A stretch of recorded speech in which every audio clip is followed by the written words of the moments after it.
안녕하세요. 동탄 박사입니다. 전세 월세 사시는 분들 내 집 마련 기회가 오고 있습니다. 그렇다고 무턱대고 당장 집을 사라는 뜻이 아닙니다. 현재 시세보다 조금 저렴하게 내 집 마련 기회가 오고 있다는 뜻입니다. 왜, 왜 이런 얘기를 하는지 살펴보도록 하겠습니다.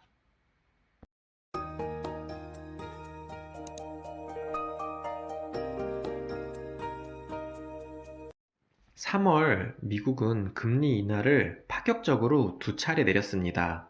언뜻 감이 안 오실 수 있는데 통상 0.25%씩 변동을 주는데 첫 번째 금리 인하 때 0.5%로 일반적인 수준에 두 배 낮췄고 이번에는 무려 1%로 4배 가까이 금리 인하를 추진하였습니다. 한 달 사이에 무려 1.5%로 일반적인 상황에서 6번 금리 인하한 효과랑 마찬가지죠. 정확하게는 한 달도 사실 아닙니다.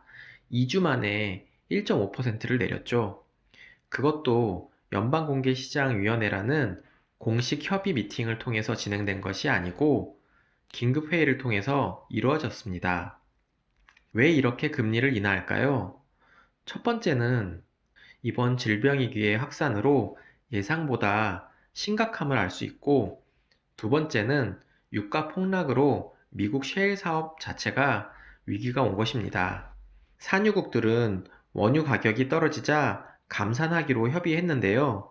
러시아가 이를 반대한 것입니다. 추정은 이번 기회에 미국 셰일 사업에 타격을 주려고 반대한 것 같습니다. 본래 미국은 산유국이 아니었는데요. 원유를 대체하기 위해서 셰일 오일과 가스를 채굴하여 일종의 산유국이 된 것입니다. 러시아 같은 산유국들이 좋아하겠습니까? 당연히 러시아는 이번 기회를 놓치지 않고 타격을 준 것입니다.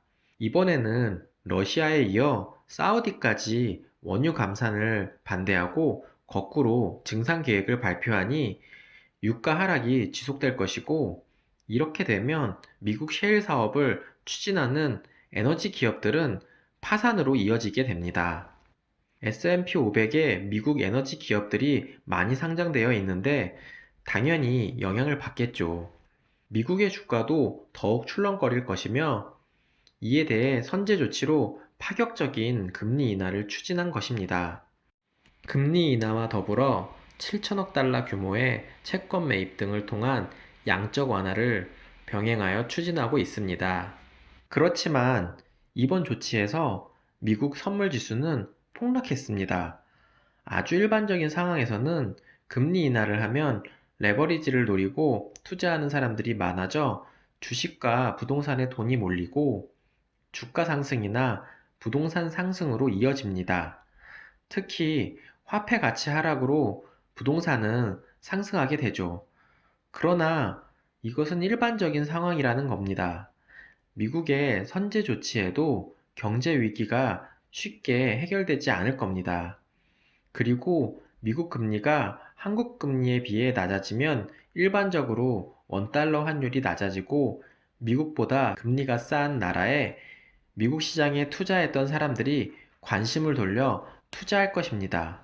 그러니 한국 주가도 올라가겠죠. 그런데 말입니다. 이것은 일반적인 상황입니다. 지금은 일반적인 상황이 아니죠. 환율이 생각만큼 떨어지지 않고 1200원대로 아직도 상대적으로 높은 환율을 유지하고 있습니다.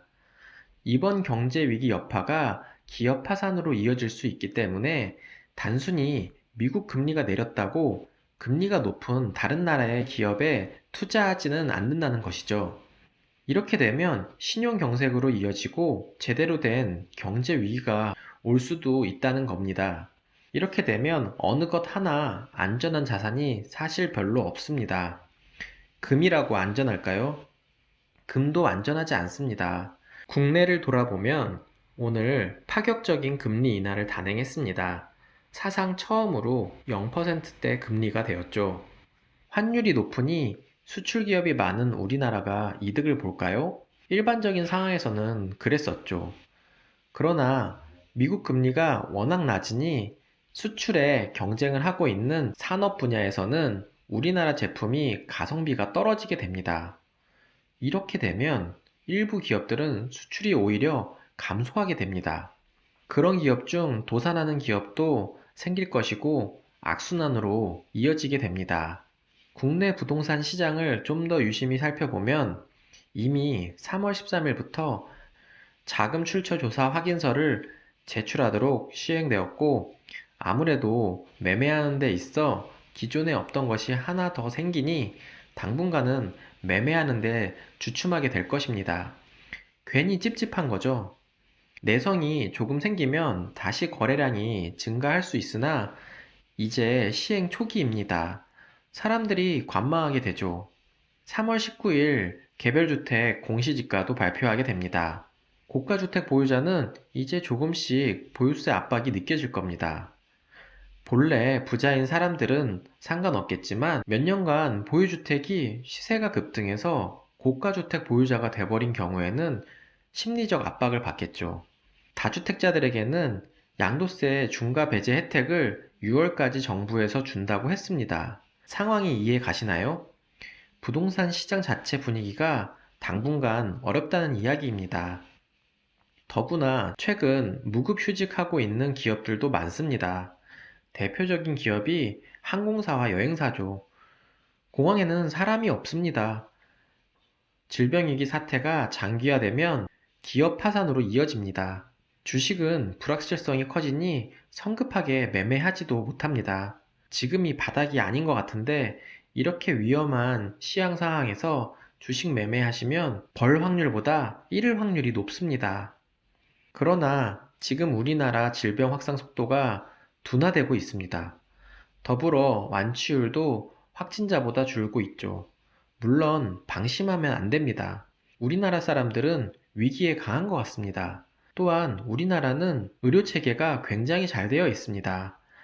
외국에서는 병원 진료 받는 것도 우리나라처럼 쉽게 받지 못합니다. 미국도 이런 질병 위기 대처하는 우리나라 방식을 벤칭하고 있다고 합니다.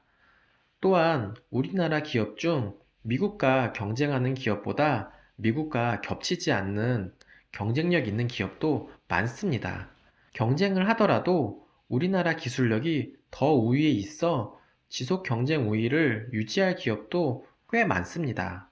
지금까지 설명한 세계 경제 현황과 국내 부동산과 경제 현황으로 짐작해 볼 때 부동산 시세도 당분간은 좋지 않을 것 같습니다.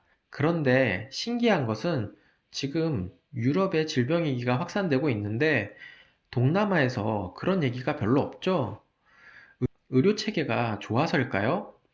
전염병 자체가 온도에 민감하다는 겁니다. 더운 나라에서 상대적으로 확산이 안 되고 있는 거죠. 이제 조금만 시간 지나면 여름이 될 것입니다. 전염병 백신도 만드는데 시간을 번 셈이죠. 그리고 전 세계가 백신을 만들기 위해 혈안되어 있습니다. 올 여름 기점으로 어느 정도 해결된다고 예상됩니다. 금리가 낮아지고 과거 금융위기 때처럼 변동금리가 많아 금리 상승으로 가계가 파산할 확률은 적습니다. 더구나 요즘은 저금리에 고정금리 상품이 많으니 장기적으로 보면 그런 관점에서 리스크가 줄어든 셈이죠.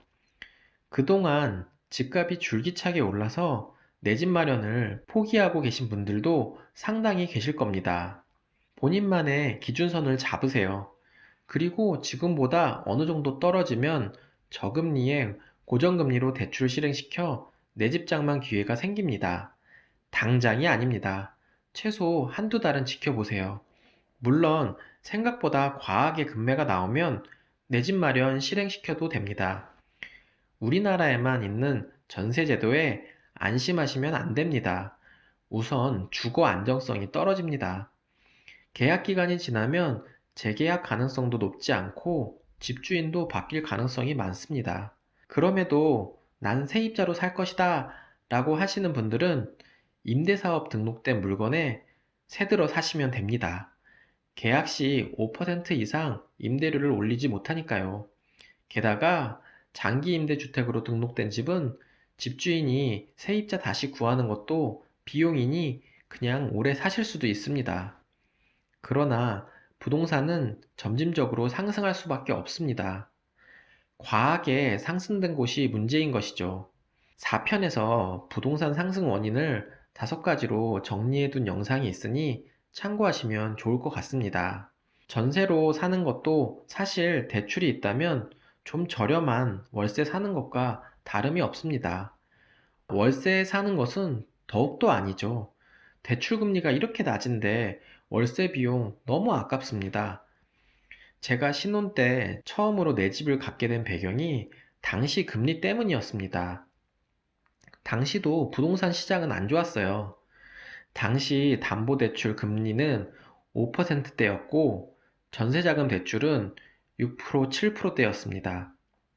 그래서 집을 산 것입니다. 지금은 유례없는 대한민국 사상 초저금리 시대입니다. 그것도 고정금리로 받으면 이자 상환하는데 리스크가 많이 줄어듭니다. 일부 지역에서는 분양권 거래도 대폭 감소했다고 하고 아파트 매매량도 감소하고 있습니다. 그런 지역 중 단기 하락은 나올 수밖에 없습니다. 사실 하락도 아닙니다. 실거래가보다 높은 호가로 유지되었던 거품이 빠지는 겁니다.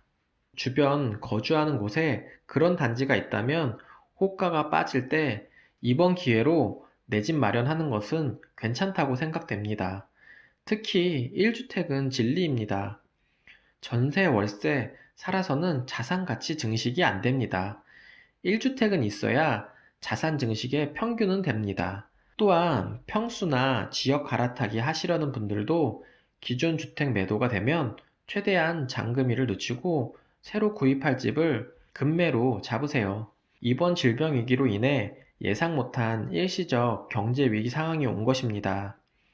투자로 많은 주택을 매입하는 것도 아니고 1주택은 사실 자산도 자산이지만 거주 안정성과 심리적 안정감을 주는 상품입니다. 이번 기회를 잘 살려 전세 월세 거주하시는 분들은 꼭 1주택자가 되시길 바랍니다. 다시 한번 강조하지만 과열된 곳, 특히 호가만 높아진 곳은 호가가 다시 낮아질 확률이 높으니 기다리고 설정된 금액대의 매물이 나오면 잡으시길 바랍니다.